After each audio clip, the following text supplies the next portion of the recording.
Hi, I'm here today with James McDonald from Morton Michel. He's a business development manager there. So James, we're talking all things insurance. So what are some things that you think people should all be asking their insurers? And maybe just not even for their setting insurance, for home insurance, for everything.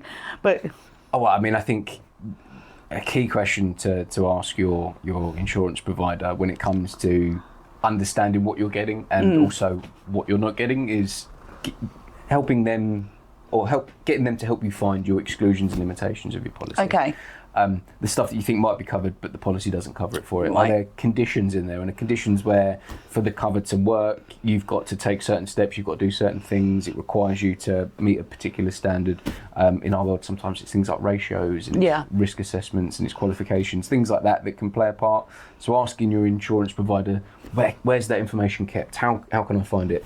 I think when I sort of try and project what we would want people to be asking us, and this is going to sound a little bit cheesy, maybe cliche, but as many things as you want. Yeah. I think any insurance professional worth their salt, if they get upset, offended or put out by their customers asking them questions, they shouldn't be working in the service industry. I think you shouldn't be afraid to ask your insurer, can I do this? I want to do this with my business. How can you help me achieve this? How can you help protect me?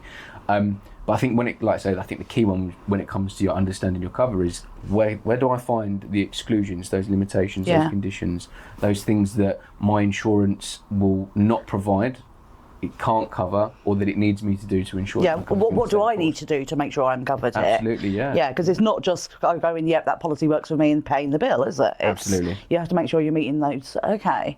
And then for you, I mean, when you first bring a client on board, what are key questions you're asking? Because, we've talked a lot about it shouldn't be a one size fits all. So it's not you going, okay, so you've got that nursery, there you go. What are key questions you're asking that kind of maybe gets them to think about, oh, actually, I've not thought about that before? I think one of the very first questions that I'll ask somebody when we're sitting down for the first time is what's important to you about your insurance and your relationship with your insurance provider. What are you looking to get from an insurance provider and an insurance solution?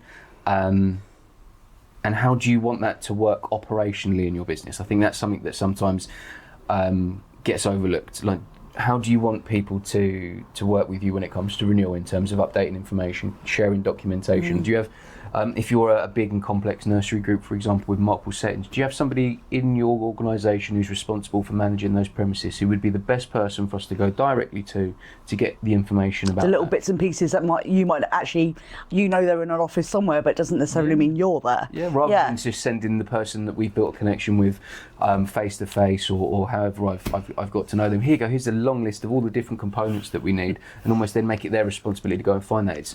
I think if you understand what they're looking for from the insurance as a product, what they're looking for from you as a partner, what they're looking for you from as a service level, and you understand how that needs to work operationally, you've got the best chance of providing a service that offers good value, that isn't seen as boring and interruptive as sometimes insurance can be, but is something that's seen as a vehicle for growth, as an additional layer to that business's sort of protective armoury to ensure it's looked after. Yeah. I hope you guys found that useful. If you have any questions, please drop them below and we'll speak to you again soon.